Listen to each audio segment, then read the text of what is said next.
जन जागृति साक्षरता अभियान में आपका स्वागत है। पिछले सेशन में हमने ये देखा किस प्रकार हम डेटाबेस को मैनेज कर सकते हैं उसकी कमांड्स के द्वारा। जैसे हम किस प्रकार नया डेटाबेस बना सकते हैं, फिर उसको यूज़ कर सकते हैं या नहीं चाहिए हो तो ड्रॉप भी कर सकते हैं।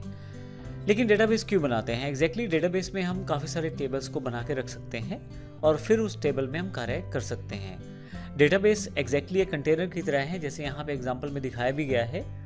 यहाँ डेटाबेस कॉलेज, ये ग्रे सेक्शन, ये मान के चलेंगे ये डेटाबेस का पार्ट है। इसके बीच में दो टेबल यहाँ पे दिए गए हैं, एक टेबल स्टूडेंट है, एक टेबल लाइब्रेरी है। ये केवल एग्जाम्पल के लिए टेबल लिए गए हैं। अब इसमें मैं जितने चाहूँ उतने टेबल बना सकता हूँ और उसके साथ साथ उन टेबल्स में सेपरेटली डेटा भी स्टोर कर सकता हूँ। जैसे उदाहरण के लिए मैं जब स्टूडेंट टेबल की बात करता हूँ तो उसमें स्टूडेंट्स का डेटा फीड कर सकता हूँ, जिसमें स्टूडेंट का नाम, आईडी और एड्रेस इत्यादि। और यदि मैं टेबल लाइब्रेरी की बात करता हूँ तो उसमें लाइब्रेरी से रिलेटेड डेटा को स्टोर कर सकता हूँ, जैसे book ID, book name, issue date, student ID इत्यादि। ये सारा डेटा मैं स्टोर कर सकता हूँ, लेकिन ये सारा का सारा डेटा जो है एक डेटाबेस के अंदर ही स्टोर होगा। अब मैंने डेटाबेस का नाम दिया है कॉलेज, उस कॉलेज के अंदर एक टेबल बनाना है मुझे स्टूडेंट और दूसरा बनाना है लाइब्रेरी। ये केवल एग्जाम्पल के लिए टेबल्स हैं जो बिल्कुल सिंपल हैं। आने वाले सेशंस में हम थोड़ा एडवांस की तरफ भी जाएंगे, लेकिन अभी बात करते हैं कि अगर हमें किसी डेटाबेस में कोई टेबल बनाना है तो उसके लिए क्या क्या चाहिए।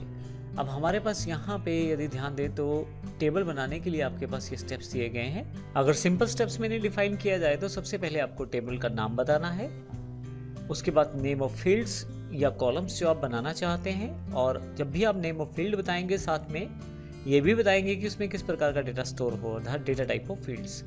तो यहाँ प्रैक्टिकली देखिए तीनों चीज़ों को हम यहाँ देखते हैं।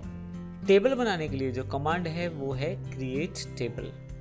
उसके पश्चात आपको टेबल का नाम देना है। यहाँ पे नेम ऑफ टेबल, अगर हम इस राइट हैंड साइड पे देखें लास्ट में क्रिएट टेबल स्टूडेंट, एक तरह से यहाँ मैं स्टूडेंट के नाम से एक टेबल बनाने जा रहा हूँ। ऊपर आप यहाँ पे स्ट्रक्चर को देख के देख सकते हैं कि मैं किस प्रकार किन किन चीज़ों को प्रयोग कर रहा हूँ। क्रिएट टेबल स्टूडेंट, स्टूडेंट जो नाम है वो टेबल का है। फिर यहाँ पे राउंडेड ब्रैकेट ओपन है और लास्ट में राउंडेड ब्रैकेट क्लोज है। तो इसके बीच में आप डिफाइन कर सकते हैं सभी फील्ड्स को या कॉलम्स को जो आप शामिल करना चाहते हैं अपने टेबल में। तो देखिए यहाँ पे मेरे पास 3 कॉलम है, student ID, student name, student address. वही 3 मैंने यहाँ प्रयोग किए हैं, स्टूडेंट आईडी, स्टूडेंट नेम और स्टूडेंट एड्रेस। अब यहाँ पे साथ ही आपको ये बताना है कि ये डेटा टाइप कौन सी है। जैसे स्टूडेंट आईडी जो है हमारा वो न्यूमेरिक में मुझे स्टोर करना है, क्योंकि जो भी रोल नंबर्स रहेंगे या स्टूडेंट आईडी रहेगा वो मुख्यतः नंबर्स में रहेगा। तो अगर आप कोई डेटा या इन्फॉर्मेशन नंबर में स्टोर करना चाहते हैं इस पर्टिकुलर कॉलम में, तो उसमें हमें INT इंटीजर एक कीवर्ड यूज़ करना पड़ेगा।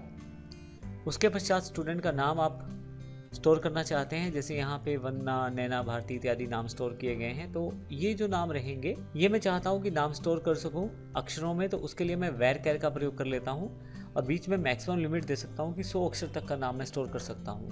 where का प्रयोग करने का सबसे बड़ा लाभ ये रहता है कि अगर नाम 5 अक्षरों का है तो केवल 5 अक्षरों का ही स्पेस प्रयोग किया जाएगा, बाकी 95 अक्षर का प्रयोग नहीं किया जाएगा। इस तरह से स्टूडेंट एड्रेस जो हमारा तीसरा कॉलम है उसमें भी मैं स्टोर करना चाहता हूँ तो वो भी where के साथ स्टोर कर लेता हूँ। अब यदि इसको दोबारा पूरे फॉर्मेट में देखें तो क्रिएट टेबल कमांड है जो हम टेबल बनाने के लिए प्रयोग करेंगे। इसके साथ टेबल का नाम देंगे, जैसे स्टूडेंट, राउंडेड ब्रैकेट को ओपन और क्लोज करेंगे और बीच में उन सभी कॉलम्स की इन्फॉर्मेशन देंगे जो हम बनाना चाहते हैं। स्टूडेंट आईडी मेरा पहला कॉलम है, स्टूडेंट नेम दूसरा कॉलम है, स्टूडेंट एड्रेस तीसरा कॉलम है। हर कॉलम के साथ उसका डेटा टाइप भी देना ज़रूरी है जब आप टेबल बनाते हैं। अब यहाँ पे मैंने जो वर्ड यूज़ किया है डेटा टाइप। अब एग्जैक्टली डेटा टाइप है क्या, जो आप फील्ड या कॉलम बना रहे हैं उसमें हम पहले ही बताएंगे डेटा किस प्रकार का स्टोर होने वाला है।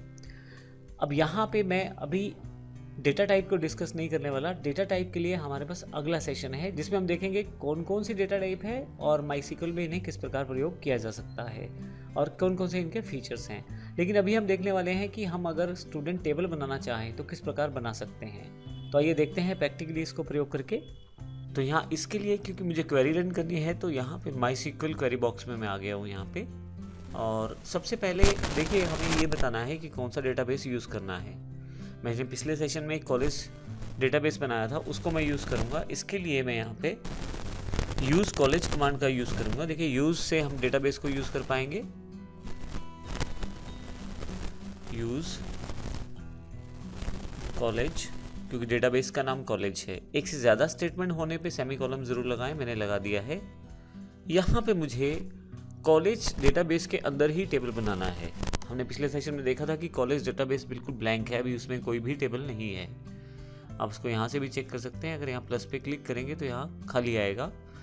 तो यहाँ मुझे टेबल बनाना है, तो मैं यहाँ पे कंट्रोल V, ऑलरेडी मेरे पास कमांड है अवेलेबल, यहाँ पे मैंने पेस्ट कर दिया है। आपको ये टाइप करना पड़ेगा।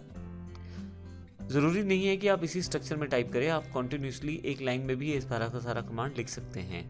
मैंने सिर्फ समझाने के लिए इसको यहाँ पे लिख दिया है, और आप चाहें तो समझने के लिए, आसान बनाने के लिए आप ऐसे भी टाइप कर सकते हैं। अब यहाँ पे कमांड है क्रिएट टेबल, जिससे मैं टेबल बना सकता हूँ। मेरे टेबल का नाम स्टूडेंट है, जो मैंने यहाँ रखा है। राउंडेड ब्रैकेट्स ओपन कर दिए हैं और सेमीकोलन लास्ट में है, ये कमांड को क्लोज करने के लिए। इन राउंडेड ब्रैकेट्स में मैंने उन सभी फील्ड्स की जानकारी दी है, उन सभी कॉलम्स की जानकारी दी है जो मैं बनाना चाहता हूँ, जैसे स्टूडेंट आईडी, स्टूडेंट नेम और स्टूडेंट एड्रेस। अब जिस तरह का डेटा मैं स्टोर करना चाहता हूँ इनमें, अब मुझे वो डेटा टाइप बतानी ज़रूरी है। जैसे स्टूडेंट आईडी जो है, वहाँ मुझे एक तरह से रोल नंबर यानी कि न्यूमेरिक नंबर स्टोर करना है, उसके लिए मैंने INT लिया है। तो जब भी आपको अपनी डेटाबेस के किसी फील्ड में नंबर स्टोर करना है तो आप उसके लिए इंटीजर ले सकते हैं।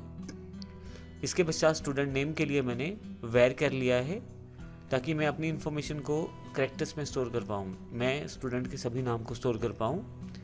इसमें लेंथ जो है 100 है, लेकिन इसका मतलब यही नहीं है कि हर स्टूडेंट के लिए 100 लेंथ का प्रयोग किया जाएगा। var की सबसे बड़ी विशेषता ही यही है कि जितने अक्षरों का नाम रहेगा केवल उतने अक्षर ही स्टोर किए जाएंगे, बाकी जो है स्पेस प्रयोग नहीं किया जाएगा। इसी तरह से स्टूडेंट एड्रेस के लिए भी मैंने var का प्रयोग किया है। ये सब करने के बाद मुझे सिर्फ गो पे क्लिक करना है। अब देखेंगे यहाँ पे सबसे पहले यूज कॉलेज, इस क्वेरी को एग्जीक्यूट किया गया है, और उसके पश्चात क्रिएट टेबल स्टूडेंट जो क्वेरी है उसको एग्जीक्यूट किया गया है। और यदि आप लेफ्ट साइड पे देखें तो हमारे पास कॉलेज डेटाबेस में स्टूडेंट के नाम से एंट्री आ गई है, अर्थात स्टूडेंट के नाम से टेबल अवेलेबल हो गया है। तो अब अगर मैं इस टेबल को देखना चाहूँ तो राइट क्लिक करके मैं न्यू टैब पे क्लिक कर देता हूँ, ताकि मैं इसे अलग से नई टैब में देख पाऊँ। तो यहाँ आप देखेंगे कि student ID, student name, student address के नाम से मेरे पास टेबल अवेलेबल है, और अभी इसमें किसी भी तरह का डेटा स्टोर नहीं किया गया है। आने वाले सेशन में डेटा भी हम स्टोर करके इसमें देखेंगे। अगर आप इसका स्ट्रक्चर देखना चाहते हैं तो ब्राउज के साथ वाला टैब स्ट्रक्चर पे क्लिक कर दें, आपके पास इसका पूरा स्ट्रक्चर आपको दिखाया जाएगा। स्टूडेंट आईडी, जिसमें दिखाया गया है कि इंटीजर डेटा टाइप है इसका, स्टूडेंट नेम है, स्टूडेंट एड्रेस है, इसके अलावा और भी पैरामीटर्स है यहाँ पे, जैसे वैल्यू नल है, डिफ़ॉल्ट क्या वैल्यू है, और साथ ही आपके पास कुछ कमांड्स भी अवेलेबल रहने वाले हैं।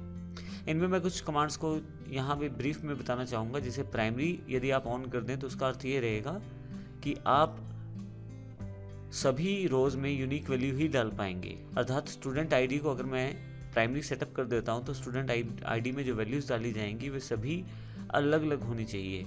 कोई भी वैल्यू रिपीट नहीं हो सकती, और ना आप खाली छोड़ सकते हैं, और ना ही आप नल प्रयोग कर सकते हैं। और यदि मैं यहाँ से यूनिक कर देता हूँ तो यूनिक का अर्थ ये है कि आप अलग अलग वैल्यू देना पड़ेगा आपको हर कॉलम में।